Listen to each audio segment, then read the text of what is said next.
नमस्कार दोस्तों, के एग्ज़ाम फाइट में आपका स्वागत है। कैसे हैं आप सभी? उम्मीद है आप सभी सही होंगे और आपकी UP PCL TG2, UP RVNL TG2, DRDO SAIL आदि परीक्षाओं की तैयारी अच्छी चल रही होगी। दोस्तों, इन सभी परीक्षाओं को ध्यान में रखते हुए हमने इलेक्ट्रिशियन थ्योरी से कुछ महत्वपूर्ण प्रश्नों की सीरीज स्टार्ट की है, जो कि दोस्तों ये प्रश्न अति महत्वपूर्ण प्रश्न होंगे, जो कि दोस्तों ये प्रीवियस ईयर में पूछे गए प्रश्न होंगे। दोस्तों, आपके ITI लेवल का इंडिया में कोई भी एग्ज़ाम हो, वहाँ पर इस सीरीज को देख कर बैठ जाना है। दोस्तों, यहाँ से हूबहू सवाल आपको वहाँ पर मिलेंगे, क्योंकि दोस्तों ये इतने अति महत्वपूर्ण प्रश्न हैं जो कि दोस्तों आपके किसी भी एग्ज़ाम में रिपीट हो सकते हैं। चल दोस्तों, आपका ज़्यादा टाइम न लेते हुए इन प्रश्नों की शुरुआत करते हैं। उससे पहले आपसे रिक्वेस्ट है, अगर आप चैनल पर नए हैं तो चैनल को सब्सक्राइब कर लीजिए और अपने दोस्तों में शेयर कर दीजिए। अगर वीडियो अच्छा लगे, अगर हमारा पढ़ाया हुआ पसंद आ जाए तो आप लाइक ज़रूर कर देना। चलिए शुरुआत करते हैं। आज का जो हमारा प्रश्न है यहाँ पर दिया गया है, कृत्रिम श्वसन की अवधारणा और आसान विधि क्या है? सही उत्तर दोस्तों ऑप्शन नंबर डी, मुंह से मुंह वाली विधि, ये इसका सही उत्तर है, जो कि दोस्तों राइट आंसर है। अगला प्रश्न है, अग्निध्वनि संकेत प्रणाली के भाग क्या हैं?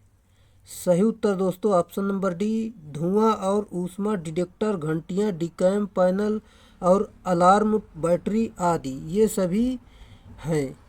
जैसे कि दोस्तों मैं बात करूं, इन्हें जब सप्लाई से जोड़ा जाता है तो ये विशिष्ट प्रकार की ध्वनियाँ करती हैं, जैसे कि इन्हें दाब बटन अथवा रिले द्वारा सप्लाई से जोड़ा जाता है। अर्थात क्षणिक प्रचालन प्रदान करने के लिए दाब बटन में सतत यानी कंटिन्यूअस प्रचालन देने के लिए रिले जोड़ा जाता है, जो कि दोस्तों इसकी ये कुछ इम्पॉर्टेंट व्याख्या थी, जो कि आपके एग्ज़ाम के लिए अति महत्वपूर्ण साबित होगी। अगला प्रश्न, हेलोन यानी CTC प्रकार के अग्निशामक का डेड डैश को बुझाने के लिए प्रयोग किया जाता है। सही उत्तर दोस्तों ऑप्शन नंबर बी, बिजली से लगने वाली आग को बुझाने के लिए किया जाता है। और दोस्तों ये जो है CTC का पूरा नाम जो होता है कार्बन टेट्राक्लोराइड होता है, इसे दोस्तों जिस यंत्र में भर कर आग बुझाई जाती है उस यंत्र को carbon tetrachloride type fire extinguisher कहते हैं, जो कि दोस्तों ये भी प्रश्न एग्ज़ाम में पूछा जाता है, जो कि दोस्तों इस व्याख्या में दिया गया है। इसमें दोस्तों कार्बन टेट्राक्लोराइड या ब्रोमो क्लोरो फ्लोरो मीथेन नामक द्रव को हवा के दबाव के साथ भरा जाता है। दोस्तों ये थी कुछ इम्पोर्टेंट व्याख्या, जो कि दोस्तों इसमें से 3 से 4 क्वेश्चन यही व्याख्या से बन जाते हैं, आपके किसी भी एग्ज़ाम के लिए महत्वपूर्ण साबित हो सकते हैं दोस्तों। अगला प्रश्न आपका, डेड डैश से अधिक विद्युत धारा वाले बिजली के झटके से त्वचा जल जाएगी।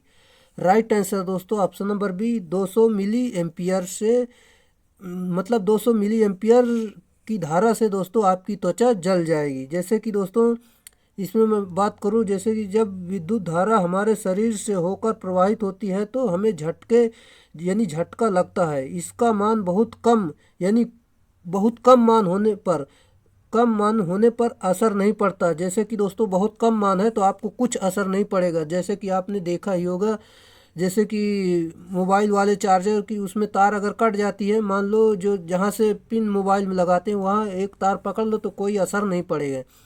विद्युत धारा का मान 200 मिली एम्पियर या इससे अधिक होने पर हमारी त्वचा स्किन जल जाएगी। दोस्तों ये थी कुछ इम्पोर्टेंट व्याख्या जो कि अति महत्वपूर्ण है।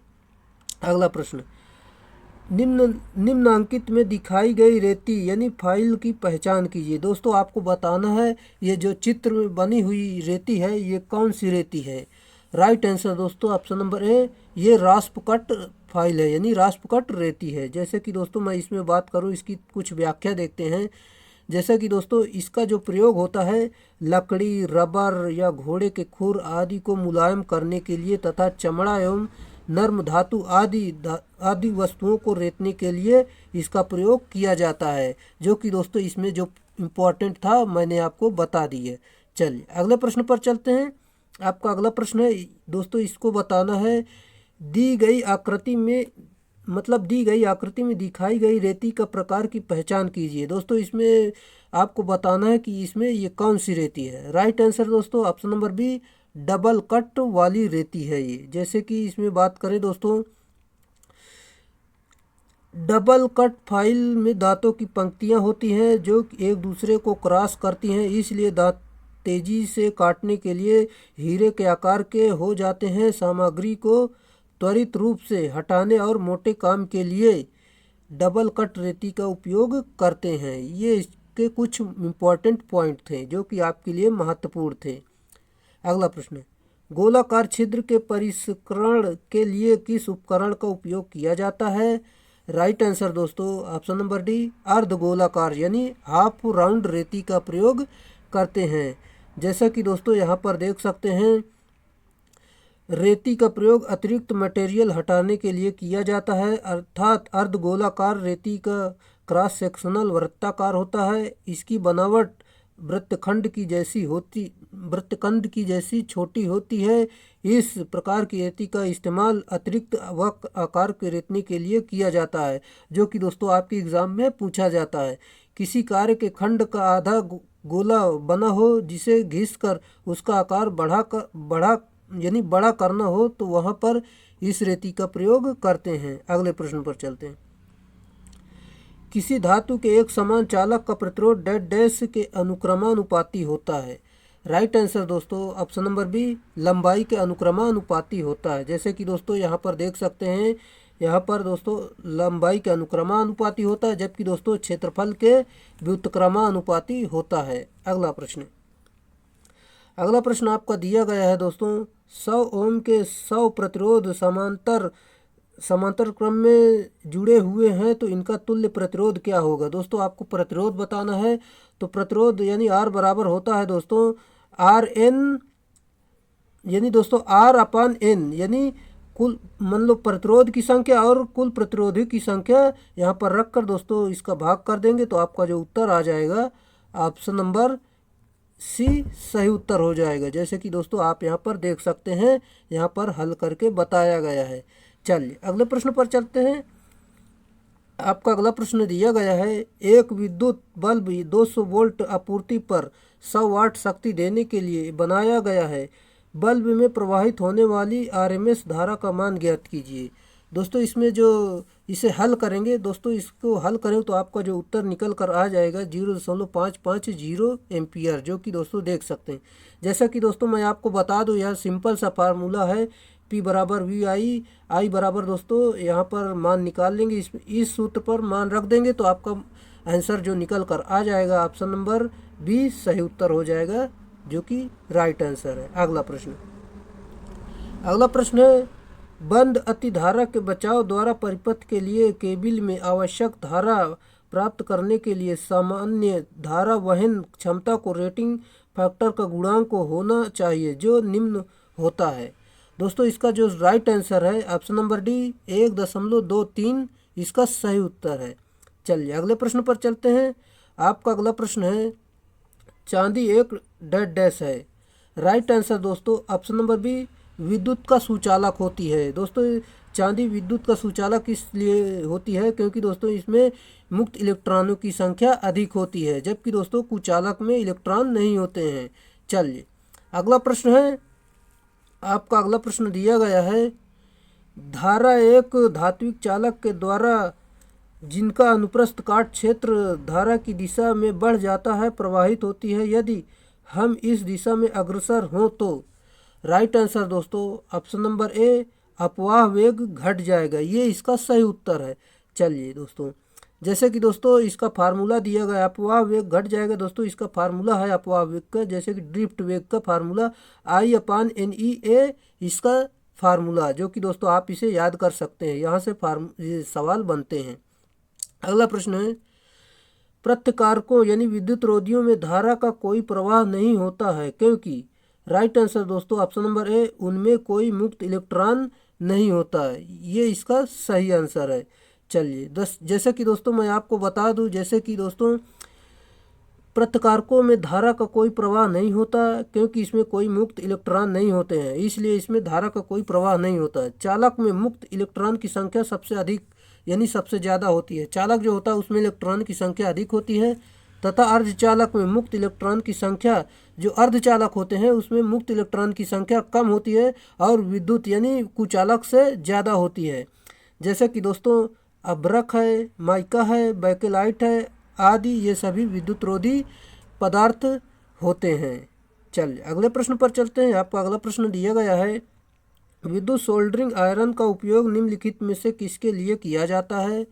सही उत्तर दोस्तों ऑप्शन नंबर बी, वाइंडिंग तारों और तारों के जोड़ सोल्डर करने के लिए इसके लिए प्रयोग करते हैं, जो कि दोस्तों आप सभी को पता ही होगा। चलिए इसमें दोस्तों जो धातु मिलाकर जोड़ते हैं उसे दोस्तों सीसा और टिन होती है, ये धातु से जोड़ा जाता है। जैसे कि दोस्तों यह तीसरी धातु फिलर धातु या सोल्डर धातु कहलाती है। जैसे कि दोस्तों जिससे जोड़ा जाता है वो धातु या फिलर धातु कहलाती है। चलिए अगले प्रश्न पर चलते हैं। दोस्तों आपका अगला प्रश्न है, आदर्श रूप में नियतांक वोल्टता स्रोत में होना चाहिए। राइट आंसर दोस्तों ऑप्शन नंबर बी, शून्य प्रतिरोध इसका सही उत्तर है। चलिए दोस्तों आदर्श रूप में नियतांक वोल्टता स्रोत में आंतरिक प्रतिरोध शून्य प्रतिरोध होना चाहिए, जबकि आदर्श नियतांक धारा स्रोत में आंतरिक प्रतिरोध जो है अनंत होना चाहिए। ये इसके कुछ इंपॉर्टेंट पॉइंट हैं। अगला प्रश्न, शॉर्ट सर्किट होने की स्थिति में परिपथ में क्या परिपथ में डेड डैश करंट प्रवाहित होगा? दोस्तों सही उत्तर है ऑप्शन नंबर डी, अनंत प्रवाहित होगा। जबकि दोस्तों इसमें प्रतिरोध जो होगा वो बहुत ही कम यानी शून्य होगा इसमें प्रतिरोध। जैसे कि परिपथ का प्रतिरोध बहुत ही निम्न अथवा शून्य हो जाता है जब शॉर्ट सर्किट होता है और धारा अधिक हो जाती है। अगला प्रश्न, किसी पदार्थ की सतह में इलेक्ट्रॉनों का विमोचन क्या कहलाता है? सही उत्तर दोस्तों ऑप्शन नंबर बी, इलेक्ट्रॉनिक उत्सर्जन कहलाता है। दोस्तों ये आपके एग्ज़ाम के लिए बहुत ही महत्वपूर्ण प्रश्न है, जो कि दोस्तों मैं रोज़ पूरे टॉपिक से प्रश्न लेकर आता हूं, जो कि दोस्तों एक टॉपिक से कम 4 से 5 सवाल होते हैं। दोस्तों अगर आप इस सीरीज को लगातार 1 महीने ले लेंगे यानी 30 दिन ले लेंगे तो आपका दोस्तों कोई भी प्रश्न नहीं छूटेगा, सारे टॉपिक आपके क्लियर हो जाएंगे। क्योंकि दोस्तों मैं रोज़ 5-5 प्रश्न जैसे ले रहा हूँ हर टॉपिक से। 1 महीने में कितने प्रश्न होते हैं? जैसे कि 5-15 150 प्रश्न ऐसे ही हो जाते हैं, जबकि 150-200 प्रश्न में आपका टॉपिक ही क्लियर हो जाता है, पूरा हो जाता है। इसीलिए दोस्तों आप देखते रहें, आपका ये मान लो पूरा सिलेबस कवर हो जाएगा और दोस्तों आपको अच्छा नॉलेज हो जाएगा। कोई भी आप इंडिया का कोई भी एग्ज़ाम में आप बैठ जाना दोस्तों, वहाँ आप यहाँ से प्रश्न आपके बन जाएंगे, क्योंकि दोस्तों ये बहुत ही महत्वपूर्ण प्रश्न है। और दोस्तों इसकी जो व्याख्या दी गई है ये बहुत महत्वपूर्ण है, ये आपके लिए बहुत ही वरदान साबित होगी आपकी परीक्षा में, कोई भी एग्ज़ाम हो आपका। जैसे कि दोस्तों अगला प्रश्न है, इलेक्ट्रॉन के प्रवाह को क्या कहा जाता है? दोस्तों इसे धारा कहते हैं यानी करंट कहते हैं। ये करंट की डिफिनीशन है, आप देख सकते हैं, धारा बराबर Q अपान टी होता है। जैसे कि दोस्तों आवेश अपान समय, और दोस्तों इसका जो मात्रक होता है कूलाम प्रति सेकंड होता है और एम्पियर भी होता है, जो कि दोस्तों एसआई पद्धति में। अगला प्रश्न आपका दिया गया है, R1 और R2 दो प्रतिरोध समांतर में जुड़े हैं। प्रतिरोध R1 व R2 का अनुपात 4:1 है, तो R1 व R2 में प्रवाहित विद्युत का अनुपात क्या होगा? दोस्तों आपका जो राइट आंसर है ऑप्शन नंबर ए, 1:4 होगा। जैसे कि दोस्तों मैं आपको यहाँ पर दिखा दूँ, R1 अपान R2 बराबर 4:1 दिया गया, R बराबर V अपान I होता है। दोस्तों यहाँ पर R प्रोपोर्शनल 1 आ जाएगा। जैसे कि दोस्तों यहाँ पर मैं आपको बता दूँ, जिस प्रतिरोध का मान ज़्यादा होगा उसमें कम धारा प्रवाहित होगी। यानी दोस्तों मैंने अभी जो आपको बताया, जिसमें प्रतिरोध ज़्यादा होगा उसमें धारा कम होगी। अगर प्रतिरोध कम है, अगर प्रतिरोध का मान कम होगा तो उसमें अधिक धारा प्रवाहित होगी, जो कि दोस्तों ये बहुत ही महत्वपूर्ण टॉपिक है। मान लो ये बहुत ही महत्वपूर्ण प्रश्न है। दो प्रतिरोध समांतर क्रम में हैं और दोस्तों धारा कम प्रतिरोध में ज़्यादा वाले कम होगा। जैसे कि दोस्तों V बराबर I R सभी जानते होंगे, जो कि ओम के नियमानुसार होता है। अगला प्रश्न, अगला प्रश्न आपका दिया गया है 100 वाट 230 वोल्ट वाले लैंप का प्रतिरोध कितना होगा। दोस्तों प्रतिरोध निकालना है, R बराबर V² पर रख देना, तो आपका उत्तर जो निकल कर आ जाएगा 529 ओम आ जाएगा, जो कि दोस्तों यहाँ पर हल किया गया आप देख सकते हैं। अगला प्रश्न आपका दिया गया है निम्नलिखित में से कौन सा समीकरण सही है जहां I यानी धारा और वोल्टेज और प्रतिरोध दिया गया है।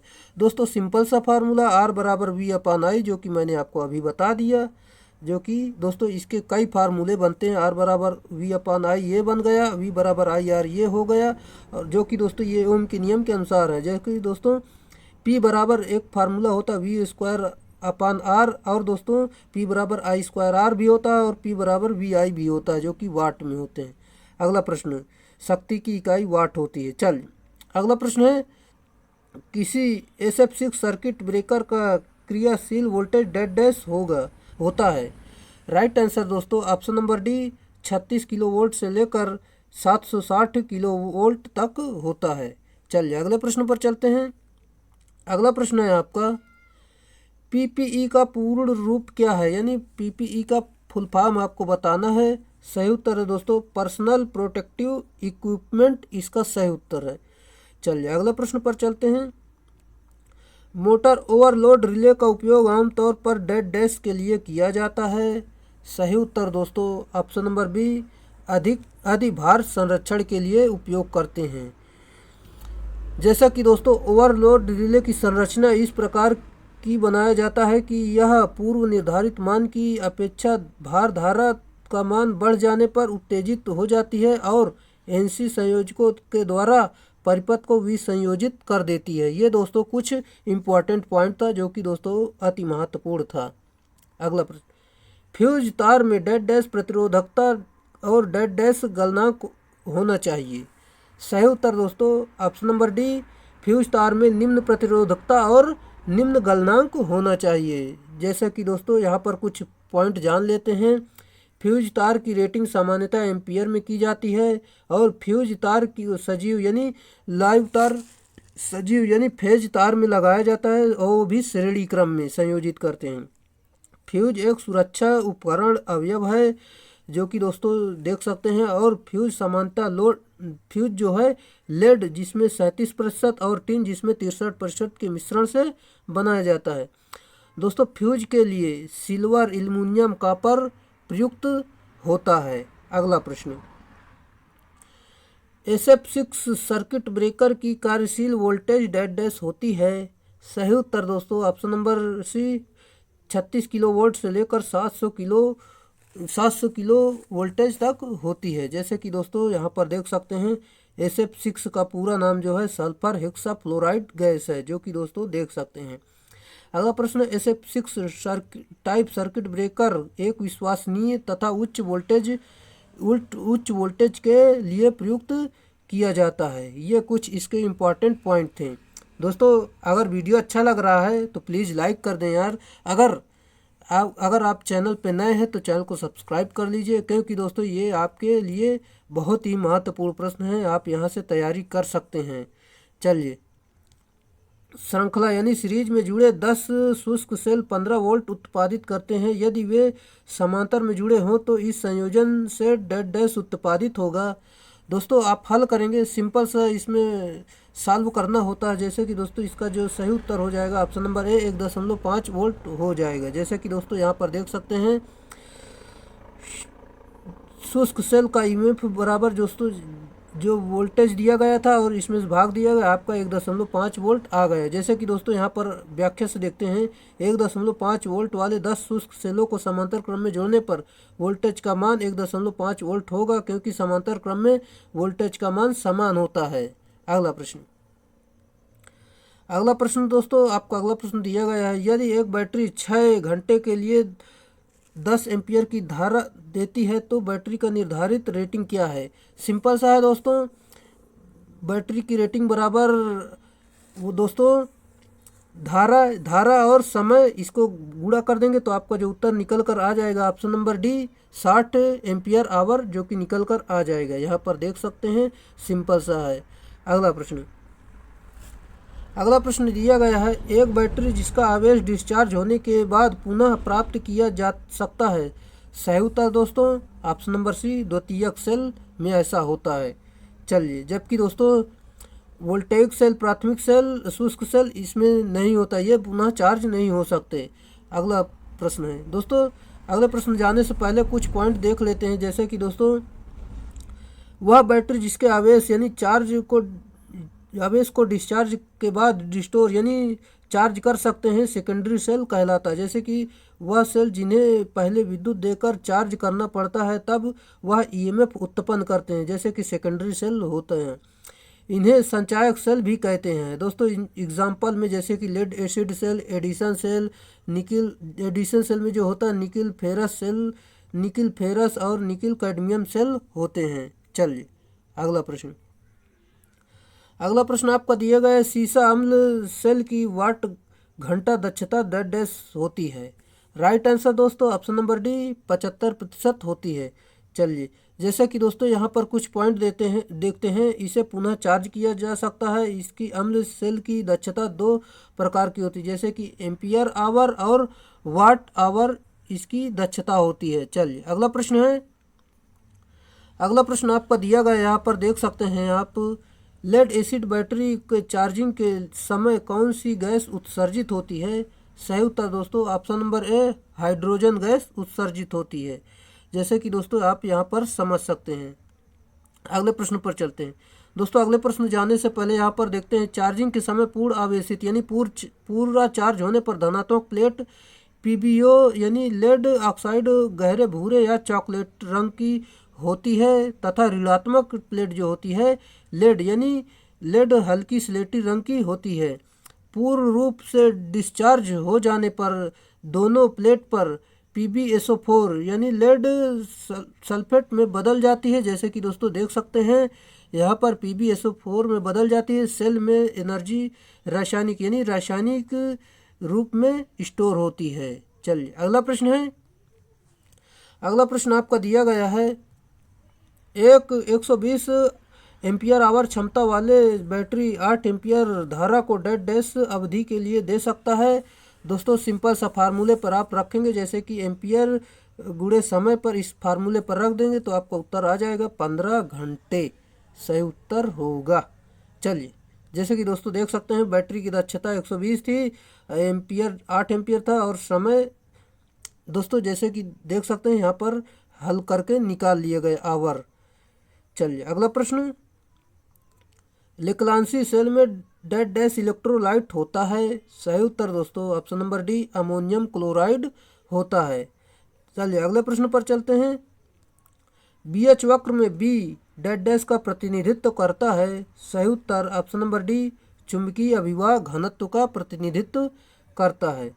जैसा कि दोस्तों हम बात करते हैं, BH वक्र का संकुचन ग्राफ चुंबकीय मुलायम यानी सॉफ्ट पदार्थ को व्यक्त करता है, और दोस्तों BH वक्र का मोटा ग्राफ चुंबकीय यानी हार्ड पदार्थ के लिए प्रयोग होता है। अगला प्रश्न, चुंबकीय अभिवाह की इकाई डैश है। सही उत्तर वेबर होती है। अगले प्रश्न पर चलते हैं, जैसे कि दोस्तों फ्लक्स बराबर चुंबकीय घनत्व और गुणे चुंबकीय क्षेत्रफल, ये इसका फार्मूला है, जैसे कि देख सकते हैं। अगला प्रश्न दोस्तों, इसकी इकाई जो होती है वेबर होती है।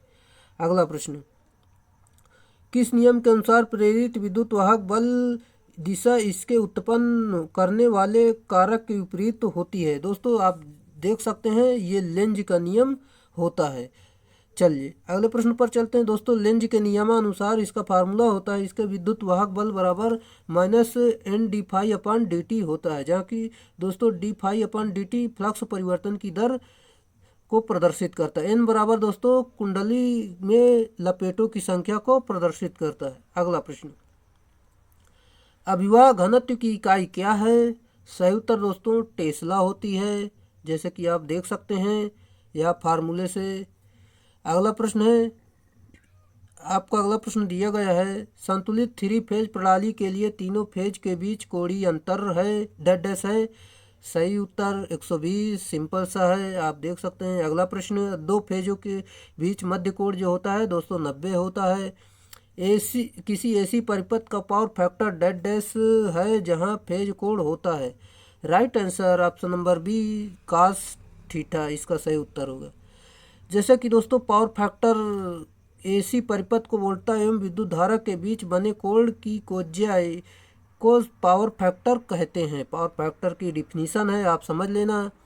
एसी परिपथ में वास्तविक शक्ति एवं आभासी शक्ति का अनुपात पावर फैक्टर कहलाता है। जैसे कि दोस्तों पावर फैक्टर बराबर V I cos theta upon V I से वी आई कट गया, पावर फैक्टर बराबर कास थीटा आ गया, जो कि सिंपल सा है। एसी परिपथ में प्रतिरोध आर यानी प्रतिबाधा जेड का अनुपात पावर फैक्टर कहलाता है। पावर फैक्टर बराबर आर अपान जेड देख सकते हैं आप। अगला प्रश्न, माध्य मूल्य मान बराबर डेड डैश गुणे अधिकतम मान। सही उत्तर दोस्तों ऑप्शन नंबर ए 0.707 होता है। जैसे कि दोस्तों ये साइन तरंग के लिए होता है। जैसे कि धारा के लिए IRMS बराबर 0.707 IM और दोस्तों वोल्टेज के लिए देख सकते हैं। अगला प्रश्न पर चलते हैं दोस्तों। अगले प्रश्न जाने से पहले जैसे कि दोस्तों अगर आपको PDF चाहिए तो ये टेलीग्राम चैनल है, आप इसे ज्वाइन कर सकते हैं, यहाँ पर PDF मिल जाएगी। चलिए अगले प्रश्न पर चलते हैं। आपका अगला प्रश्न दिया गया है, मिट्टी में नमी की मात्रा धरती के मिट्टी के प्रतिरोध को डेड डैश करती है। सही उत्तर दोस्तों ऑप्शन नंबर देख सकते हैं, ऑप्शन नंबर ए कम करती है, ये इसका सही उत्तर है। जैसा कि दोस्तों अगले प्रश्न पर चलते हैं। आपका अगला प्रश्न दिया गया है, जब 3 फेज जनरेटर में भू संपर्कित नहीं हो तथा एक लाइन से भू दोष घटित हो जाए तो अन्य दो स्वस्थ लाइनों का विभव राइट आंसर बढ़ेगा, ये इसका सही उत्तर है। चलिए अगले प्रश्न पर चलते हैं। आपका अगला प्रश्न दिया गया है, भू तार के निर्माण हेतु प्रयुक्त तार है। सही उत्तर दोस्तों ऑप्शन नंबर ए जस्तीकृत इस्पात, ये इसका सही उत्तर है। जैसा कि दोस्तों देखते हैं स्टील को जिंक लेपित किए जाने से स्टील खुले वातावरण में ऑक्सीजन से नहीं क्रिया करता, जिस कारण से इसमें जंग नहीं लगता। ये इसके कुछ इम्पोर्टेंट पॉइंट था। अगला प्रश्न, भारतीय विद्युत नियम के अनुसार अनुमेय आवृत्ति भिन्नता है डेड डैश। सही उत्तर दोस्तों ऑप्शन नंबर सी 3% होता है, जैसे कि भारतीय विद्युत नियम के अनुसार होता है। अगला प्रश्न आपका दिया गया है, जैसे कि दोस्तों देख सकते हैं आप, यहाँ पर दिया गया है, टनल डायोड में टनलिंग की घटना किस व्यवहार पर आधारित है। सही उत्तर दोस्तों ऑप्शन नंबर बी क्वांटम यांत्रिक व्यवहार पर आधारित है। अगला प्रश्न दोस्तों, ये जो होती है टनल डायोड पतले जंक्शन का डायोड होता है, कम फॉरवर्ड बायस पर यह निगेटिव प्रतिरोध प्रदर्शित करता है, इसे एम्प्लीफिकेशन तथा दोलन के लिए उपयोग किया जा सकता है। ये कुछ इसका पॉइंट था। अगला प्रश्न आपका दिया गया है, आप देख सकते हैं, फोटो डायोड का विद्युत निर्गत अधिकतम होगा जब एक। सही उत्तर दोस्तों ऑप्शन नंबर सी लघु अग्र बायस इसके क्रॉस मौजूद है, ये इसका राइट आंसर है। अगले प्रश्न पर चलते हैं दोस्तों, जिसका मान लो इम्पोर्टेंट डिस्क्रिप्शन था, मैं उसका बताते चल रहा हूँ, बाकी दोस्तों आप देख लेना, खुद से पढ़ लेना। अगला प्रश्न है, जब अर्धचालक डायोड अग्रवायशित होता है तब वह। सही उत्तर दोस्तों ऑप्शन नंबर सी धारा प्रवाहित करता है, ये इसका सही उत्तर है। अगला प्रश्न आपका दिया गया है, आप देख सकते हैं, कौन सी अभिनति विधि का प्रयोग रैखिक प्रवर्धन के लिए नहीं होता। राइट आंसर दोस्तों option number D base resistor अभिनति विधि, ये इसका सही उत्तर है। चलिए अगले प्रश्न पर चलते हैं। आपका अगला प्रश्न दिया गया है, ट्रांजिस्टर संचालित होता है। राइट आंसर ऑप्शन नंबर ए धारा के द्वारा, ये इसका सही उत्तर है। जैसा कि दोस्तों हम देखते हैं, ट्रांजिस्टर एक इलेक्ट्रॉनिक डिवाइस है, इसमें 3 टर्मिनल होते हैं, जैसे कि एमीटर, बेस, कलेक्टर। जैसे कि देख सकते हैं, यह 2 डायोडों से मिलकर बना होता है। यह 2 प्रकार के डायोड होते हैं, जैसे कि NPN तथा PNP ट्रांजिस्टर। यह एक सिलिकॉन यानी अर्धचालक धातु से बनाई जाती है। इसका उपयोग दोस्तों एम्पलीफायर के रूप में किया जाता है। अगला प्रश्न आपका दिया गया है, कौन सी ट्रांजिस्टर अभिन्नत सर्किट व्यवस्था फीडबैक का उपयोग करके अच्छी स्थिरता प्रदान करती है। सही उत्तर option number C collector feedback अभिनत, ये इसका राइट आंसर है। अगला प्रश्न आपका दिया गया है, एम्पलीफायर जिसमें ट्रांजिस्टर बायस का एक और सिग्नल वोल्टेज इस तरह से समायोजित किए जाते हैं कि कलेक्टर करंट इनपुट सिग्नल के केवल आधे समय से कम के लिए प्रवाह करता है, उसे डेड डैश कहा जाता है। राइट आंसर दोस्तों option number B class C amplifier कहते हैं। जैसे कि दोस्तों यहाँ पर देखते हैं हम, जैसे कि वर्ग ए एम्पलीफायर में आउटपुट सिग्नल इनपुट सिग्नल के पूरे चक्र 360 डिग्री के लिए प्राप्त होता है, और दोस्तों जो बी वर्ग होता है एम्पलीफायर के आउटपुट सिग्नल इनपुट सिग्नल के आधे चक्र यानी 180 डिग्री प्राप्त होता है। अगला है वर्ग ए बी एम्पलीफायर में आउटपुट सिग्नल इनपुट सिग्नल के आधे से अधिक लेकिन पूरे चक्र के मान से यानी 180 से लेकर 360 के बीच के लिए प्राप्त होता है, जैसे कि देख सकते हैं। अगला प्रश्न, क्लास ए एम्पलीफायर की कुशलता डेड डैश जिसमें सर्वश्रेष्ठ फीडबिलिटी और न्यूनतम विकृति के लिए कम उत्पादन होता है। राइट आंसर दोस्तों ऑप्शन नंबर सी 20 से 35%, जो कि दोस्तों देख सकते हैं। जैसा कि दोस्तों ऑपरेशन मोड के आधार पर प्रवर्धक निम्न प्रकार के होते हैं, जैसे कि श्रेणी ए और श्रेणी बी और श्रेणी ए बी और श्रेणी सी प्रवर्धक होते हैं यानी एम्पलीफायर होते हैं। चलिए अगले प्रश्न पर चलते हैं। अगला प्रश्न है आपका, एक तापी वाल्व आधारित सर्किट है जो इनपुट सिग्नल के आयाम को बढ़ाने में सक्षम है। सही उत्तर ऑप्शन नंबर डी एक एम्पलीफायर, इसका सही उत्तर होगा। चलिए दोस्तों अगले प्रश्न पर चलते हैं। आपका अगला प्रश्न है, एक नियंत्रण प्रणाली में थायरिस्टर पर कम वोल्टेज ड्रॉप का कारण डेड डैश है। राइट आंसर दक्षता उच्च होती है, ये इसका सही उत्तर है। चलिए दोस्तों, जैसा कि दोस्तों थायरिस्टर एक उच्च विद्युत धारा वोल्टता तथा शक्ति क्षमता की अर्धचालक युक्ति है, और यह चार या उससे अधिक अर्धचालक खंडों से निर्मित 3 या उससे अधिक पीएन संधि वाली युक्तियाँ होती हैं। जैसे कि दोस्तों थायरिस्टर युक्तियाँ निम्नवत हैं, जैसे कि दोस्तों देख सकते हैं, एसीआर, ट्रायक, डायक, लेजर, शॉटकी डायोड आदि। अगले प्रश्न पर चल। अगला प्रश्न है आपका, एक चैनल को की एन टाइप अर्धचालक की एक संकीर्ण पट्टी होता है, उसे बनाने के लिए निम्नलिखित में से किस ट्रांजिस्टर का उपयोग किया जाता है। सही उत्तर दोस्तों ऑप्शन नंबर डी FET यानी फील्ड इफेक्ट ट्रांजिस्टर का प्रयोग करते हैं। जैसे कि दोस्तों FET एक वोल्टेज कंट्रोल डिवाइस होती है जिसका चालन केवल मेजॉरिटी कैरियर्स द्वारा होता है। यह यूनिपोलर डिवाइस होती है। FET यानी फील्ड इफेक्टर ट्रांजिस्टर होता है, जो कि मैंने आपको बता दिया। निम्नलिखित में से कौन सी द्विदिशिक युक्ति है। सही उत्तर ट्रायक द्विदिशिक युक्ति है। चलिए दोस्तों अगले प्रश्न पर चलते हैं। दोस्तों यहाँ पर कुछ देखते हैं। ट्रायक एक 3 टर्मिनल द्वियुक्ति है, द्विदिशात्मक अर्धचालक युक्ति है, जिसे शक्ति नियंत्रण के लिए उपयोग में लाया जाता है। ट्रायक अभिप्राय होता है प्रत्यावर्ती धारा का नियंत्रण करने वाली 3 सिरों वाली युक्ति से है। चलिए ट्रायक का अभिप्राय जो दोस्तों होता है। अगले प्रश्न पर चलते हैं। आपका अगला प्रश्न है, द्विअंक पद्धति में 4 बिट्स द्वारा प्रदर्शित अधिकतम दशमलव संख्या है। सही उत्तर दोस्तों यहाँ पर इस फार्मूले पर मान रख देंगे तो आपका उत्तर निकल कर आ जाएगा ऑप्शन नंबर सी 15। अगला प्रश्न अगला प्रश्न है, एक निबल में कितना बिट्स होता है।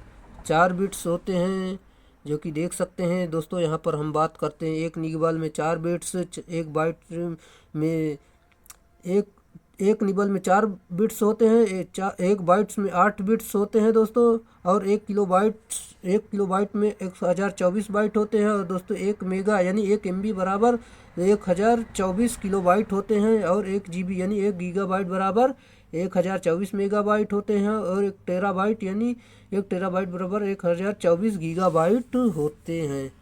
ये कुछ इसके पॉइंट थे जो कि दोस्तों आपके लिए महत्वपूर्ण है। अगला प्रश्न, एंड गेट में गेट का निर्गत मान 1 होता है तथा केवल जब निवेश A और B दोनों होते हैं। सही उत्तर दोस्तों ऑप्शन नंबर बी 1 होता है। जैसे कि दोस्तों यहाँ पर देख सकते हैं, y बराबर a इंटू बी होता है। जैसे कि दोस्तों यहाँ पर गुणे का चिन्ह मान सकते हैं। जैसे कि यहाँ पर मैं आपको बता दूं, ए और बी हमने इनपुट दिया 0 0, तो यहाँ 0 प्राप्त होगा। और दोस्तों 0 और 1 इनपुट दिया तो यहाँ पर 0 हो जाएगा, जैसे कि गुणे में करते हैं। और दोस्तों 1 और 0 देंगे तो फिर भी 0 होगा, 1 1 देंगे तो तब 1 प्राप्त होगा। चलिए अगला प्रश्न है, आर्मेचर प्रतिक्रिया आर्मेचर विद्युत धारा द्वारा डैश पर निर्माण के लिए चुंबकीय क्षेत्र का एक प्रभाव है। सही उत्तर दोस्तों ऑप्शन नंबर ए, क्षेत्र फ्लक्स का प्रभाव है। चलिए दोस्तों आगे चलते हैं। अगला प्रश्न है आपका, आप देख सकते हैं, इंटरपोल पद्धति में इंटरपोल को मुख्य पोलों के बीच रखा जाता है ताकि dash. Right answer option number A, sparking कम हो सके। ये इसका सही उत्तर है। चलिए अगले प्रश्न पर चलते हैं। दोस्तों आपका अगला प्रश्न है, किसी डीसी जनरेटर में अधिकतम ईएमएफ तब उत्पन्न होता है जब। सही उत्तर दोस्तों ऑप्शन नंबर बी, प्रवाह यानी फ्लक्स के परिवर्तन की दर अधिकतम होती है। ये इसका सही उत्तर है। जैसे कि दोस्तों देख सकते हैं, यह फैराडे के नियमानुसार E बराबर d∅dt होता है। चलिए अगले प्रश्न पर चलते हैं। अगला प्रश्न आपका दिया गया है, यहाँ पर देख सकते हैं, ज़्यादा बड़ा हो गया। निम्नलिखित में से किस वाइंडिंग में पतले तार एवं अधिक टर्न पाए जाते हैं। सही उत्तर option number A, shunt winding में। ये इसका सही उत्तर होता है। जबकि दोस्तों सीरीज में मोटे तार और कम लपेटों की संख्या होती है। अगले प्रश्न पर चलते हैं। आपका अगला प्रश्न है, एक डीसी जनरेटर की वेव वाइंडिंग में 8 पोल वाले 4 चालक 600 आरपीएम की गति घूमकर 0.5 वेबर चुंबकीय फ्लक्स उत्पन्न करता है, तो प्रेरित ईएमएफ का मान क्या होगा। दोस्तों आप हल करेंगे तो आपका उत्तर आ जाएगा 80 वोल्ट, जो कि दोस्तों सिंपल सा फार्मूला, इस फार्मूले पर रख देंगे तो आपका आंसर निकल कर आ जाएगा। जैसे कि दोस्तों यहाँ पर दिया गया, आप देखकर हल कर सकते हैं। पहले तो दोस्तों आप पहले अपने आप हल करिए, फिर बाद में अगर ना आए तब इसमें देखा करें। चलिए अगला प्रश्न है, यदि लैप वाइंडिंग में पोलों की संख्या 4 है तो समांतर पथों की संख्या कितनी होगी। सिंपल सा है दोस्तों, 4 ही होगी, जो कि दोस्तों समांतर पथों की संख्या पोल्स की संख्या बराबर होती है। जबकि दोस्तों वेव में होती है जो उसमें हमेशा 2 ही होता है, जैसे कि वेव वाइंडिंग में। अगले प्रश्न पर चलते हैं। अगला प्रश्न आपका दिया गया है, यदि डीसी मोटर का पास विद्युत वाहक बल अचानक समाप्त हो जाए तो क्या होगा। सही उत्तर दोस्तों ऑप्शन नंबर सी, आर्मेचर जल सकता है। ये इसका सही उत्तर होगा। जैसा कि दोस्तों हम बात करते हैं, चूंकि बैक ईएमएफ की दिशा सप्लाई वोल्टेज की विपरीत होती है, अर्थात सप्लाई वोल्टेज का विरोध करता है। अब यदि ईएमएफ का मान 0 हो जाता है तो सप्लाई वोल्टेज यानी अपोजिशन नहीं होगा और कुल सप्लाई वोल्टेज आर्मेचर के क्रॉस खपत होगी और आर्मेचर जल जाएगी। ये कुछ इसका इम्पोर्टेंट पॉइंट था जो कि हमने जान लिया। अगला प्रश्न, 5 HP तक की छोटी डीसी मोटर में सामान्यतः होते हैं 2 ध्रुव होते हैं। अगला प्रश्न जाने से पहले दोस्तों आपसे रिक्वेस्ट है, अगर आप चैनल पे नए हैं तो चैनल को सब्सक्राइब कर लीजिए और अपने दोस्तों में शेयर कर दीजिए। दोस्तों अगर वीडियो अच्छा लग रहा है तो लाइक ज़रूर करें, क्योंकि दोस्तों इससे हमें मोटिवेशन मिलता है, क्योंकि दोस्तों अगली वीडियो बनाने के लिए हम उत्तेजित होते हैं। अगर इसमें व्यूज़ अच्छे आते हैं तभी दोस्तों अगली वीडियो मान लो बनाया जाता है। इसीलिए दोस्तों आप अधिक से अधिक इस वीडियो को शेयर करें, अधिक से अधिक शेयर करें, सभी लोगों तक ये वीडियो पहुंचाएं, क्योंकि दोस्तों ये वीडियो आपके लिए महत्वपूर्ण प्रश्नों की संख्या से संबंधित है। चलिए दोस्तों इसे शेयर ज़रूर करें यार, कम से कम 100 व्यूज़ तो रोज़ लगभग आने ही चाहिए। चलिए अगला प्रश्न है, यदि एक 230 वोल्ट सीरीज मोटर को 230 AC प्रदाय यानी वोल्ट से जोड़ दिया जाए तो। राइट आंसर दोस्तों, यह निम्न दक्षता व अधिक स्पार्क के साथ चलेगी। ये इसका आंसर था। अगला प्रश्न, जैसा कि दोस्तों अगला प्रश्न आपका दिया गया है, देख सकते हैं दोस्तों, जो इम्पोर्टेंट बनता है जहाँ से पॉइंट वहाँ से मैं आपको बताते चलूँगा, बाकी आपको खुद से देखना है। निम्नलिखित मशीनों में किसका उपयोग लकड़ी के रंधे, वृत्ताकार आरी और MG सेट में किया जाता है। सही उत्तर दोस्तों option number D, DC shunt motor इसका सही उत्तर होगा। चलिए दोस्तों अगले प्रश्न पर चलते हैं। जैसे कि दोस्तों डीसी शंट मोटर की गति नियत रहती है, इसलिए इसका प्रयोग उपयुक्त मशीनों में किया जाता है। चलिए अगले प्रश्न पर चलते हैं। आपका अगला प्रश्न है, यदि डीसी शंट मोटर की फील्ड वाइंडिंग को शून्य भार पर खुला छोड़ा जाता है तो मोटर पर क्या प्रभाव पड़ेगा? और बाप रे दोस्तों, इसमें गति तीव्र हो जाएगी, जो कि दोस्तों अनंत हो जाएगी और आपका रोटर उखड़कर भाग सकता है बाहर, जो कि दोस्तों आपको नुकसान पहुंचा सकता है। चलिए अगले प्रश्न पर चलते हैं। अगला प्रश्न है आपका, डीसी मोटर की गति इनमें से किसके व्युत्क्रमानुपाती होती है? राइट आंसर फ्लक्स के। जैसे कि दोस्तों देख सकते हैं फ्लक्स के व्युत्क्रमानुपाती होती है, देख सकते हैं। अगला प्रश्न पर चलते हैं। यहाँ पर मैंने आपको क्या बता दिया, व्युत्क्रमानुपाती, ठीक सही उत्तर है। अगला प्रश्न है दोस्तों, आप यहाँ पर देख सकते हैं परिणामित्र यानी ट्रांसफार्मर की शक्ति दक्षता अधिकतम डैश होती है। सही उत्तर दोस्तों ऑप्शन नंबर बी, जब यह ऐसा भारित होता है कि तांबे की हानि लोहे की हानि के समान होती है। ये इसका राइट आंसर है। अगला प्रश्न है, ऑटो ट्रांसफार्मर में है। सही उत्तर दोस्तों ऑप्शन नंबर बी, एक ही वाइंडिंग होती है, जो कि दोस्तों एक ही वाइंडिंग से पूरा कार्य हो जाता है। इसमें ऑटो ट्रांसफार्मर में एक ही वाइंडिंग होती है। यह वाइंडिंग प्राइमरी और सेकेंडरी दोनों का कार्य करती है। ऑटो ट्रांसफार्मर का प्रयोग ऑटोमोबाइल में किया जाता है, जैसे कि दोस्तों देख सकते हैं डायग्राम द्वारा। अगला प्रश्न, त्रिकला यानी 4 वायर वाली सेवा के लिए निम्नलिखित में से कौन सा परिणामित यानी ट्रांसफार्मर संयोजन उत्कृष्ट है? सही उत्तर दोस्तों ऑप्शन नंबर बी, डेल्टा और स्टार उपयुक्त होता है। चलिए जैसा कि दोस्तों हम बात करते हैं घरेलू स्तर पर सामान्यतः सिंगल फेज युक्त उपकरण उपयोग किए जाते हैं, जिसके लिए दोस्तों न्यूट्रल परम आवश्यक होता है, जो कि दोस्तों इसमें न्यूट्रल होना ही चाहिए। नहीं तो दोस्तों फेज पर आप घर की मशीनें रख देंगे तो आपका मशीनें ब्लास्ट कर जाएगी, जो कि दोस्तों आपको नुकसान हो जाएगा। जैसे कि फ्रिज है और सारे सामान हैं, जिससे दोस्तों हमें स्टार कनेक्शन में ही ये संभव है। इसलिए त्रिकला यानी 3 फेज 4 वायर वाली सेवा के लिए डेल्टा स्टार ट्रांसफार्मर उपयुक्त होता है। अगला प्रश्न दोस्तों, आपका अगला प्रश्न सवाल है दोस्तों, आपको इसे हल करना है। पेन कापी उठाइए और इसे आप हल कीजिए। एक ट्रांसफार्मर के माध्यमिक यानी द्वितीयक शिखर मान 0.1 वेबर की एक जविक्रीय फ्लक्स से जुड़ा होता है। यदि द्वितीय में घुमावों की संख्या 10 है तो द्वितीयक में प्रेरित विद्युत वाहक बल यानी RMS का मान परिकलन कीजिए। अब सप्लाई आवृत्ति 50 हर्ट्ज है। दोस्तों सिंपल सा है, हल करेंगे तो जो आपका उत्तर जो आएगा ऑप्शन नंबर ए 222 वोल्ट आ जाएगा, जो कि दोस्तों मैं आपको बता देता हूँ। यहाँ पर फार्मूला होता है E बराबर 4.445 M/F। इस फार्मूले पर आप रख देंगे तो आपका उत्तर आ जाएगा ऑप्शन नंबर ए, जो कि दिया गया है। कैलकुलेशन करना है बस, मैंने आपको फार्मूला बता दिया। वितरण ट्रांसफार्मर में डैश अधिकतम दक्षता है।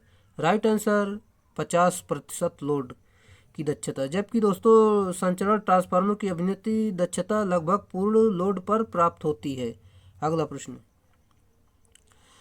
ट्रांसफार्मर में स्कॉट संबंध को डैश भी कहा जाता है। ऑप्शन नंबर बी, TT कहते हैं। जैसे कि दोस्तों ट्रांसफार्मर में स्कॉट संबंध TT कहा जाता है। इसका प्रयोग 3 फेज को 2 फेज यानी 2 फेज परिवर्तित करने के लिए करते हैं।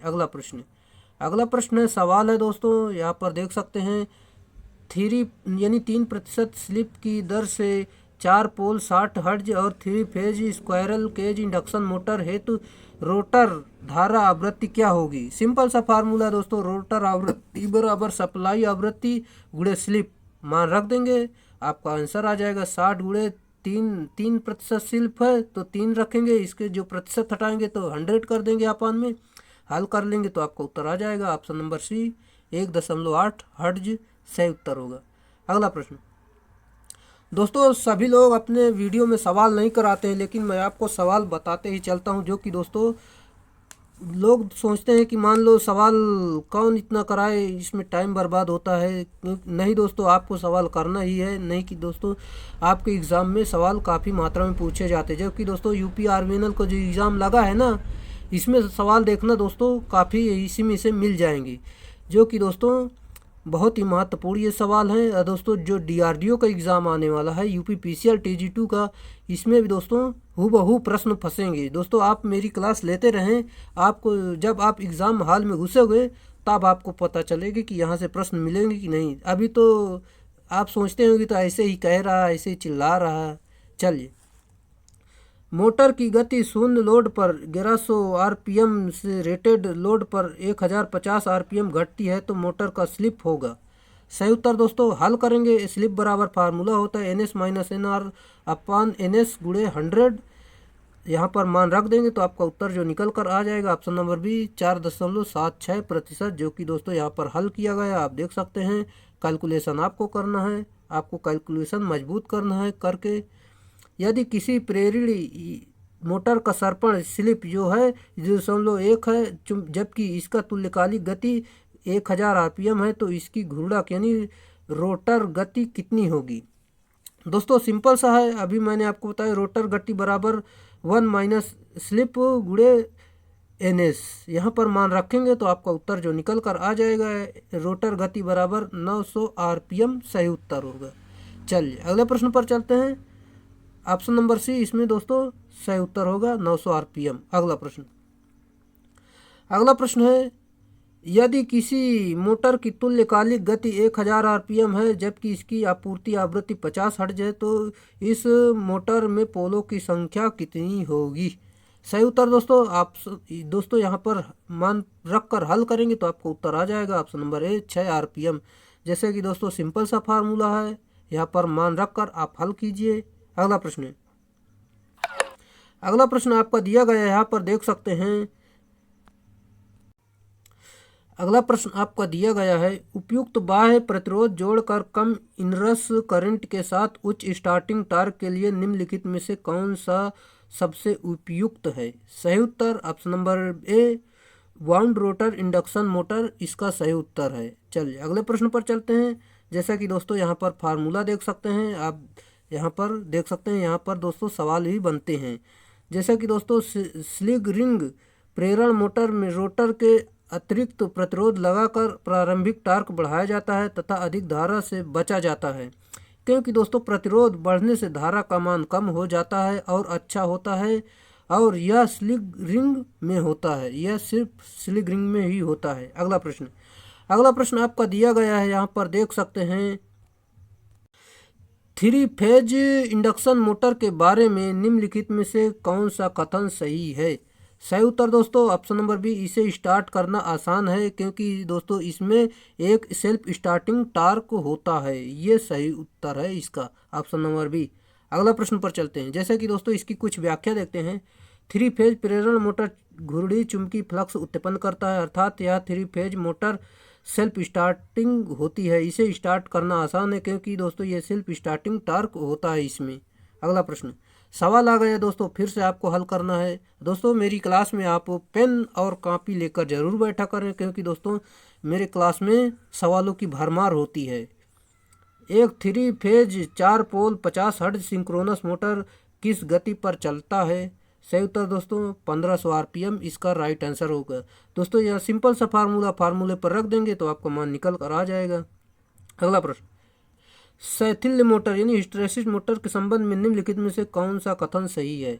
Right answer option number C, यह स्वपरिवर्तित यानी सेल्फ स्टार्ट होती है।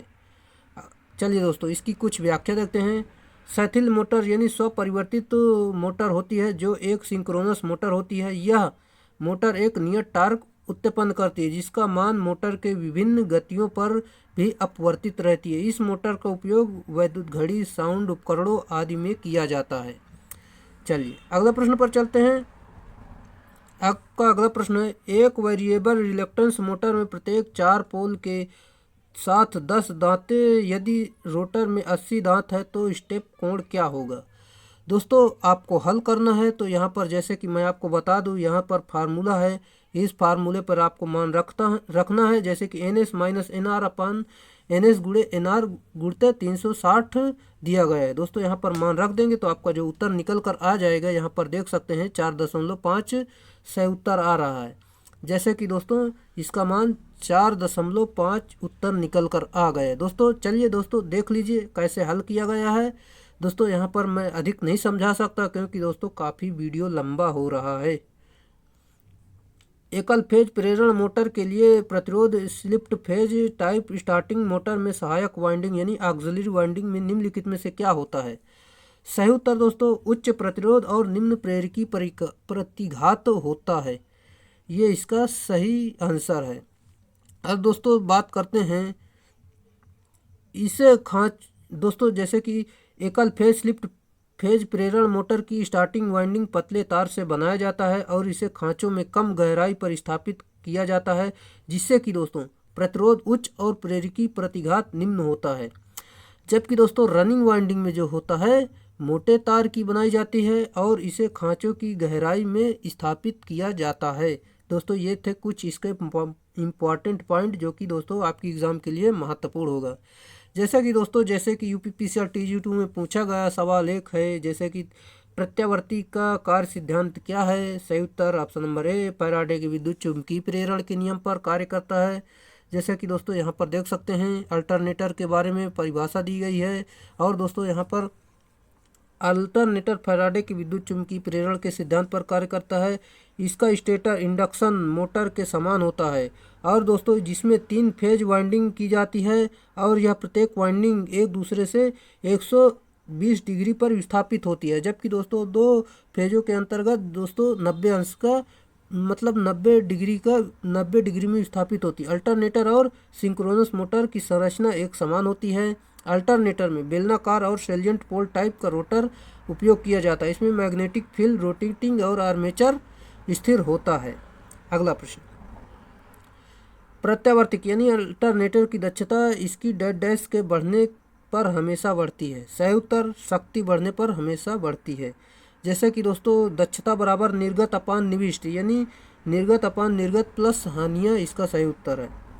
इसकी व्याख्या दोस्तों, जबकि जब हम निर्गत शक्ति को बढ़ाएंगे तो दक्षता बढ़ेगी क्योंकि निर्भार पर प्रत्यावर्तित में हानियाँ होती हैं, तथा जबकि शक्ति बढ़ाते हैं तो इसका मान निर्गत की तुलना में कम बढ़ता है। ये कुछ इसके इम्पॉर्टेंट पॉइंट थे जो कि दोस्तों आपको जानना बेहद ही महत्वपूर्ण था।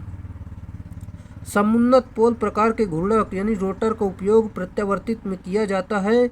ये किस प्रकार के मूवर्स द्वारा संचालित होते हैं? सही उत्तर ऑप्शन नंबर सी निम्न और मध्यम गति के प्राइम मूवर्स, ये इसका सही उत्तर है। चलिए अगले प्रश्न पर चलते हैं।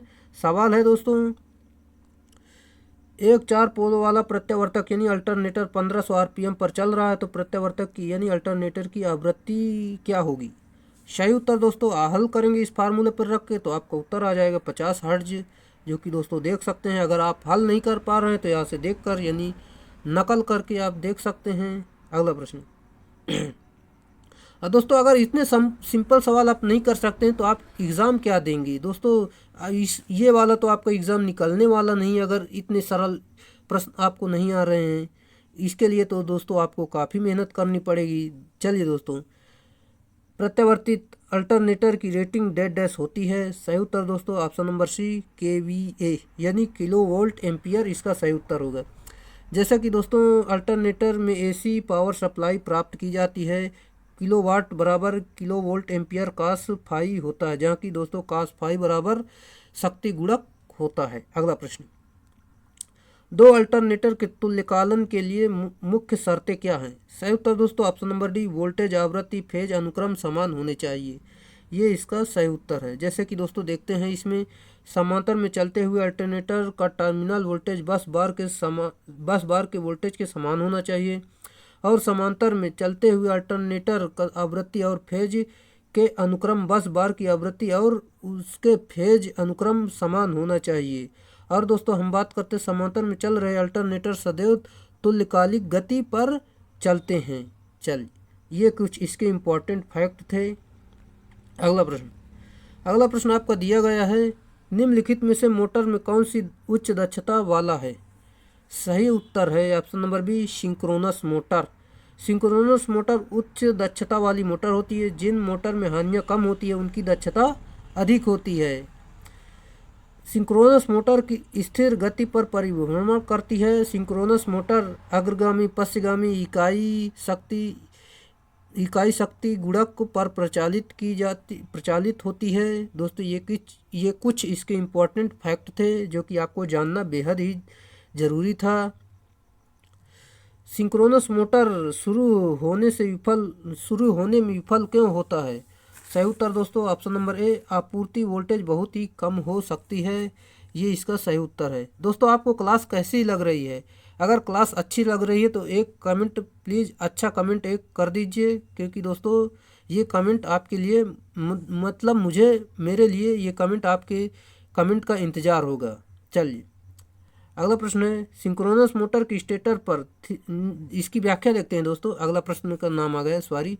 3 फेज एसी सप्लाई प्रदान किया जाता है जबकि रोटर पर डीसी सप्लाई दिया जाता है। दोस्तों ये इम्पोर्टेंट है, जैसे कि स्टेटर पर तो 3 फेज एसी देते हैं और रोटर पर डीसी क्यों देते हैं? रोटर पर डीसी दिया जाता है, आप जान लीजिए आज।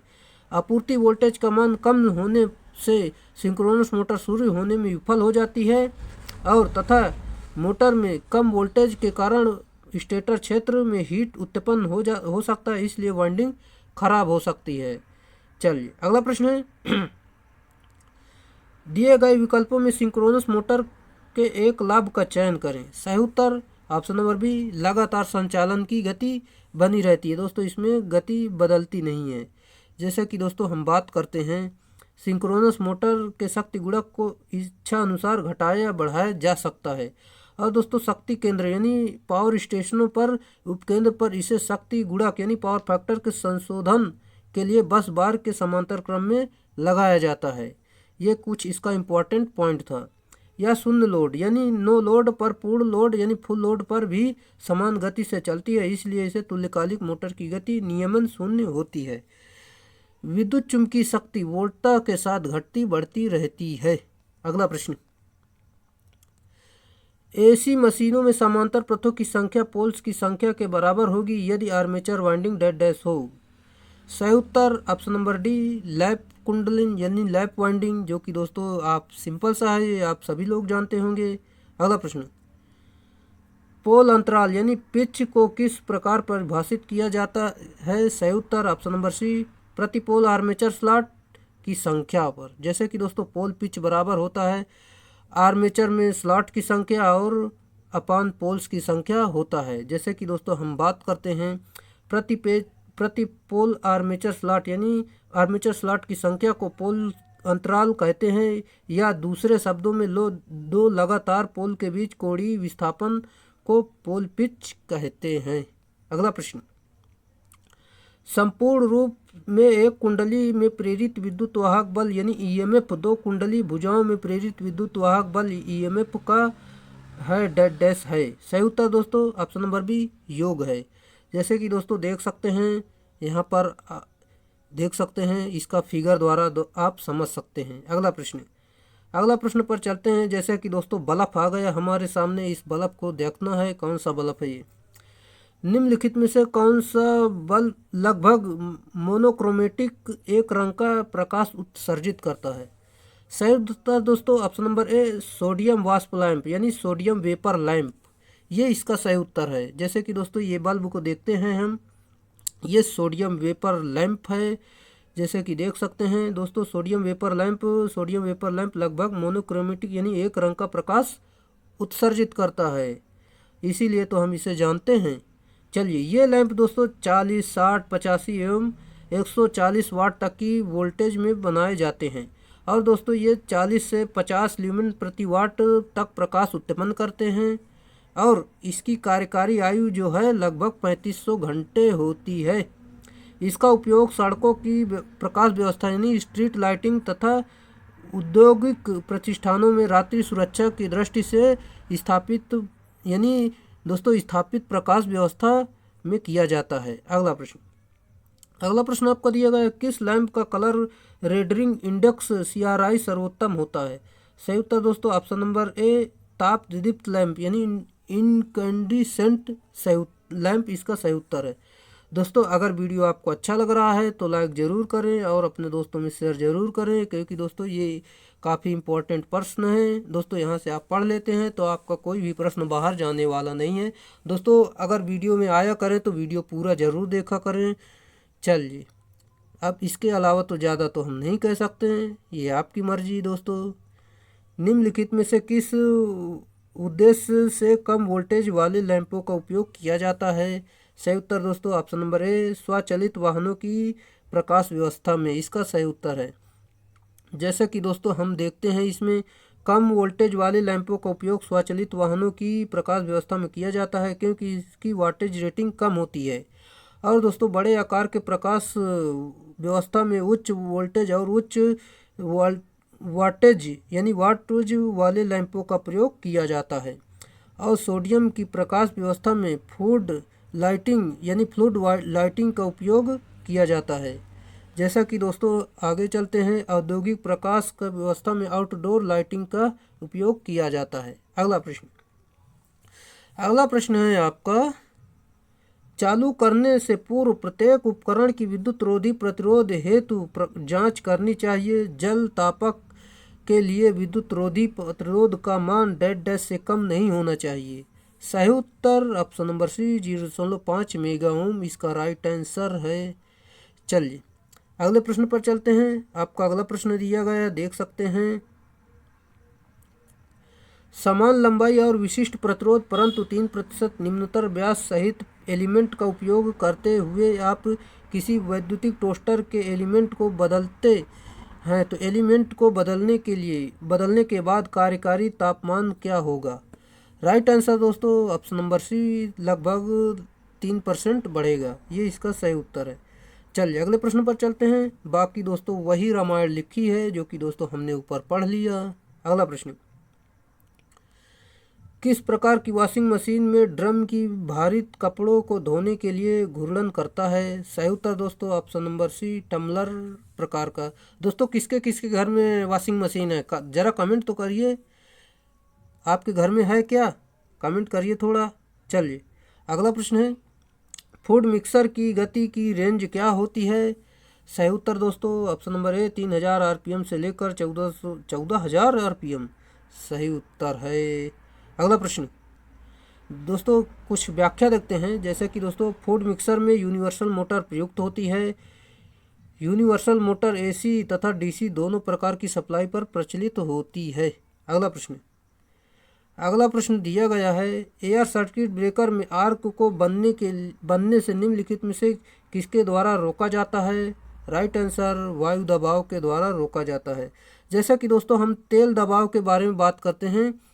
दोस्तों तेल दबाव का उपयोग आर्क बुझाने में ऑयल सर्किट ब्रेकर में किया जाता है। जैसे कि हम रिले का प्रयोग करते हैं। रिले का किस में प्रयोग करते हैं दोस्तों? रिले का प्रयोग ट्रांसफार्मर में करते हैं। करंट ट्रांसफार्मर और पोटेंशियल ट्रांसफार्मर दोनों में करते हैं, जैसे कि रिले का उपयोग।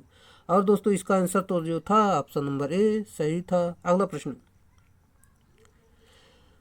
किसी निश्चित लंबाई के लिए पीवीसी कंड्यूट की तुलना में धात्विक कंड्यूट है? Right answer option number B, वजन से भारी होते हैं। ये इसका सही उत्तर है। अगला प्रश्न, सर्किट ब्रेकर एक ऐसी युक्ति है जो किसी विद्युत वितरण परिपथ को डैश व्यवस्था में तोड़ने और जोड़ने का कार्य करती है। राइट आंसर ऑप्शन नंबर ए, सामान्य तथा असामान्य इसका सही उत्तर है। अगला प्रश्न, सर्किट ब्रेकर में तेल भरने का मुख्य उद्देश्य है? Right answer option number D, परिपथ के तोड़ते समय पैदा हुई चिंगारी को बुझाना और संयोजकों को ठंडा करना। जैसे दोस्तों जब परिपथ अलग करते हैं तो उसमें जो चिंगारी उत्पन्न होती है उसको बुझाना और ठंडा करना इसका कार्य है। अगला प्रश्न, बाकी दोस्तों आप जानकार हैं, आप इसे पढ़ लीजिए। अगला प्रश्न है, इलेक्ट्रिक प्रेस में तापक तत्व आमतौर पर बनाया जाता है। राइट आंसर, नाइक्रोम का बनाया जाता है, जबकि दोस्तों इसमें 80% निकिल होता है और 20% क्रोमियम होता है। अगला प्रश्न,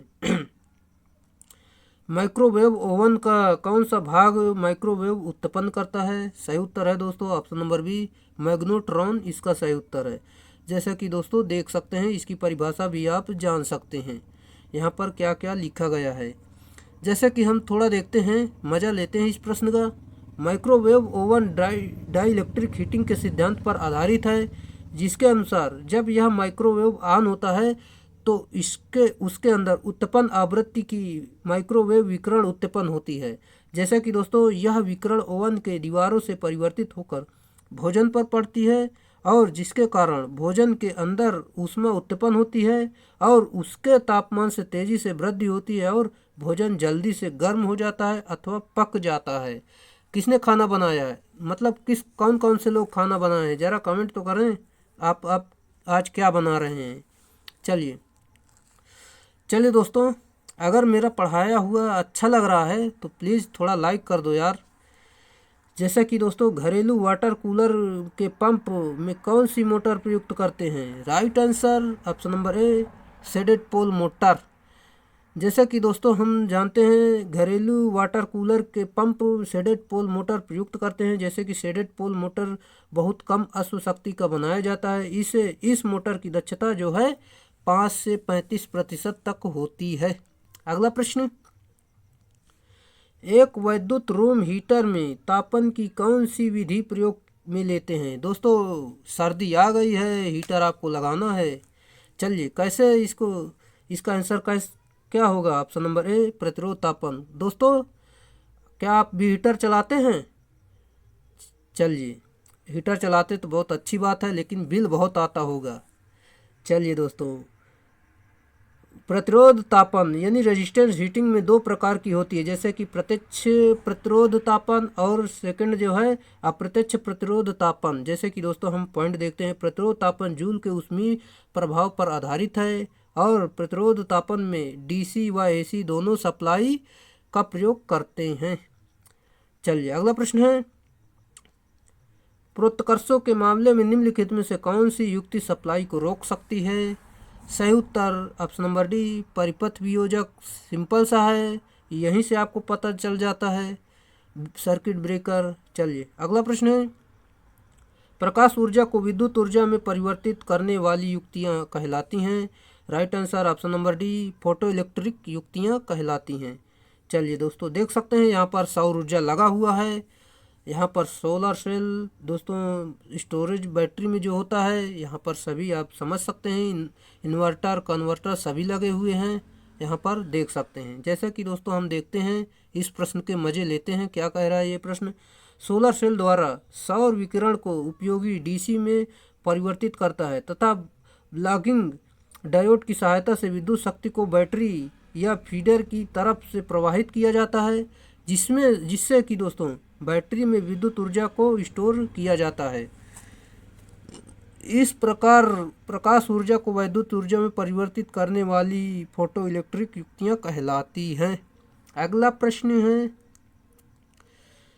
ऊर्जा के नवीनीकरण स्रोत में निम्नलिखित संसाधन सम्मिलित नहीं है। सही उत्तर दोस्तों ऑप्शन नंबर सी, न्यूक्लियर ऊर्जा सही उत्तर है दोस्तों ये जो नवीनीकरण, ये न्यूक्लियर ऊर्जा तो नहीं है। जैसे कि हम नवीनीकरण ऊर्जा के बारे में जानते हैं, सौर ऊर्जा, पवन ऊर्जा और जैव पिंड ऊर्जा, ये सभी हैं, जबकि ऑप्शन नंबर सी नहीं है। चलिए दोस्तों अगला प्रश्न है, कोरोना प्रभाव को डैश द्वारा कम किया जा सकता है। सही उत्तर ऑप्शन नंबर सी, कंडक्टर्स के बीच समुचित अंतराल, ये इसका सही उत्तर है। चलिए दोस्तों, कोरोना प्रभाव को चालकों के बीच समुचित अंतराल द्वारा कम किया जा सकता है। अधिक व्यास वाले चालकों के प्रयोग से कोरोना प्रभाव को कम किया जा सकता है, क्योंकि दोस्तों चालक का व्यास बढ़ने से क्रांतिक हानिकारक वोल्टेज का मान बढ़ जाता है। अगला प्रश्न, आप कोरोना प्रभाव से कैसे काम कर सकते हैं, आपको बताना है। जैसे कि ऑप्शन नंबर है इसमें सही उत्तर है, कंडक्टर और ACSR कंडक्टर के प्रयोग के बीच उचित अंतराल करके, ये इसका सही उत्तर है। जैसा कि दोस्तों हम देखते हैं कोरोना प्रभाव कम करने के लिए बंडल कंडक्टर का प्रयोग किया जाता है। हालो कंडक्टर का प्रयोग से कोरोना प्रभाव को कम किया जाता है। ये इसके कुछ पॉइंट थे जो कि हमने जान लिए। एक सिरोपरी लाइन प्रणाली में त्रुटि की घटना का प्रतिशत क्या होगा। सही उत्तर ऑप्शन नंबर सी 30 से 40 होगा। जैसे कि दोस्तों यहाँ पर सभी के बारे में हम जान लेते हैं। सिरोपरी लाइन में 50, भूमिगत केबल में 10, यंत्रावली में 15, प्रत्यावर्ती धारा जनरेटर में 5, शक्ति परिणामित में 7, उपयंत्र परिणामित में 2, यंत्रक उपयंत्र में 3, विविध में 8। चलिए, कैसा लगा? अच्छा लगा? अच्छा लगा तो लाइक कर दो। चलिए अगले प्रश्न पर। केबल के इंसुलेशन के लिए निम्नलिखित में से किस सामग्री का उपयोग किया जाता है? सही उत्तर दोस्तों option number C polyvinyl chloride. आप बचपन से पढ़ते आ रहे हैं, जो कि दोस्तों आप जानते होंगे। चलिए देखते हैं इसमें। जैसे कि दोस्तों तांबे अथवा एल्युमिनियम के नंगे तारों पर पीवीसी आवरण चढ़ाकर यह केबल तैयार किया जाता है। पीवीसी नमी, जल, अम्ल और वातावरण परिवर्तन से अप्रभावित रहता है, यानी जल, नमी, वातावरण आदि से अप्रभावित रहता है। अप्रभावित रहने वाला कठोर सिंथेटिक पदार्थ होता है जो कि पीवीसी। अत्यधिक उच्च तापमान पर पीवीसी नरम हो जाता है और अत्यधिक कम तापमान पर यह पदार्थ भुरभुरा हो जाता है। इसलिए अत्यधिक उच्च एवं अत्यधिक कम तापमानों के लिए अत्यधिक सभी प्रकार के परिस्थितियों में और सभी प्रकार के वैद्युतिक वायरिंग में पीवीसी केबल्स का प्रयोग करते हैं। अगला प्रश्न है आपका। कॉपर चालक केबल निम्नलिखित से जोड़ा जाता है। सही उत्तर ऑप्शन नंबर बी सोल्डरिंग से जोड़ा जाता है। दोस्तों सोल्डरिंग को मैंने आपको कई बार बताया है, आप समझ लेना। जैसे कि दोस्तों इसका उपयोग तांबा, पीतल, लोहा आदि धातुओं को बड़े आकार के टुकड़ों या मोटे तारों केबल के जोड़ों पर टाका लगाने के लिए किया जाता है। जैसे दोस्तों गठिया जोड़ में, अरे गठिया जोड़ में मत करना यार, नहीं तो गांठी तोड़ देगा, ये तो छेद कर देगा। निम्न तनन केबल की वोल्टेज होती है। सही उत्तर दोस्तों 1000 वोल्ट इसका सही उत्तर है। चलिए अगले प्रश्न पर चलते हैं। आपका अगला प्रश्न है दोस्तों, आप हिंदी इंग्लिश में ज़रूर पढ़ें। अगर आपको हिंदी नहीं समझ में आ रही तो आप इंग्लिश पढ़ें, अगर आपको इंग्लिश नहीं समझ में आ रही तो हिंदी पढ़ें, आपकी मर्जी। तुल्यकालिक मोटर यानी सिंक्रोनस मोटर में मंदन वाइंडिंग का प्रयोग सामान्यतः किया जाता है। जैसे कि दोस्तों मुझे अंग्रेजी तो कम आती है, आपको आती होगी, आप अंग्रेजी से पढ़ना। जैसे कि दोस्तों तुल्यकालिक मोटर में मंदन वाइंडिंग का प्रयोग सामान्यतः किया जाता है। ऑप्शन नंबर डी हंटिंग रोकने और स्टार्टिंग बलाघूर्ण उत्पन्न करने के लिए। अगला प्रश्न आपका है, निम्न वोल्टेज वितरण प्रणालियों में सामान्यतः प्रयुक्त संयोजन का प्रकार है। सही उत्तर दोस्तों ऑप्शन नंबर ए डेल्टा स्टार, डेल्टा यानी डेल्टा स्टार यार। निम्न वोल्टा वितरण प्रणालियों में सामान्यतः डेल्टा स्टार संयोजन प्रयुक्त किया जाता है। निम्न वोल्टा वितरण प्रणाली यह जहां चौथे न्यूट्रल तार की आवश्यकता पड़ती है वहां बहुत उपयोगी होता है। इसके अलावा संचरण प्रणाली के प्रारंभ में वोल्टा उच्च करने में किया जाता है। ये इसका कुछ पॉइंट था, अच्छा वाला पॉइंट। निम्नलिखित में से किसका उपयोग सामान्यतः वितरण प्रणालियों में नहीं किया जाता?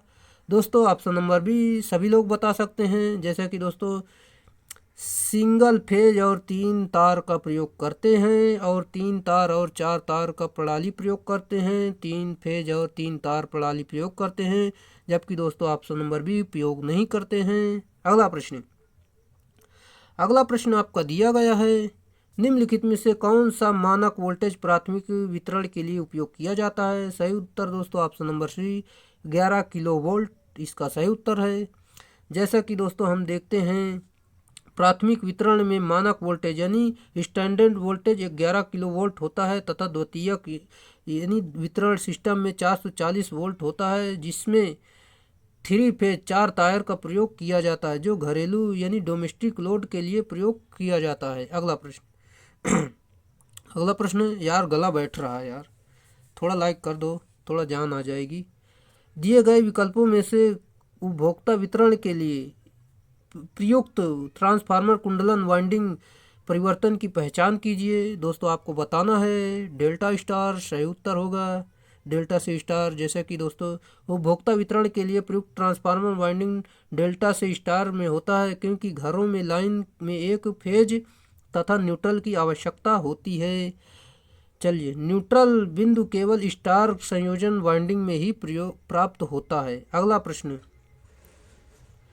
संचार के दौरान टेलीफोन लाइनों में चलती है, क्या चलती है? विद्युत तरंगे। जैसे कि संचार के दौरान विद्युत तरंगे टेलीफोन लाइनों में चलती हैं। मोबाइल फ़ोन सर्विस में चलने वाली तरंगे विद्युत चुम्बकीय तरंगे होती हैं। जैसे कि दोस्तों आप कौन सा मोबाइल यूज करते हैं, उसमें जो तरंगे होती हैं वो विद्युत चुम्बकीय तरंगे होती हैं। दोस्तों रिलेट करके पढ़ा करिए, तभी आपके समझ में आ जाएगा। रेडियो तरंगे की चाल होती है, जैसे कि दोस्तों प्रकाश की चाल जितनी होती है उतनी होती है, लगभग बराबर होती है। जैसे कि दोस्तों यहाँ पर देख सकते हैं, यह तरंगे लगभग प्रकाश तरंगों के वेग के बराबर होती है। ये रेडियो तरंगों का उपयोग मोबाइल, रेडियो संचार, रडार, प्रसारण, अन्य खोज पद्धति, संचार उपग्रह, कंप्यूटर नेटवर्क आदि में किया जाता है। अगला प्रश्न आपका, निम्नलिखित में से कार्यप्रणाली में फिजियो इलेक्ट्रिकल प्रभाव का प्रयोग किया जाता है? राइट आंसर लाउड स्पीकर में करते हैं। जैसे कि दोस्तों आप देख सकते हैं यहाँ पर दोस्तों इंजन चेंजिंग सेंसर, दाब सेंसर, सोनार उपकरण आदि फिजियो इलेक्ट्रिक इफेक्ट का पर वर्क करती है, यानी काम करती है।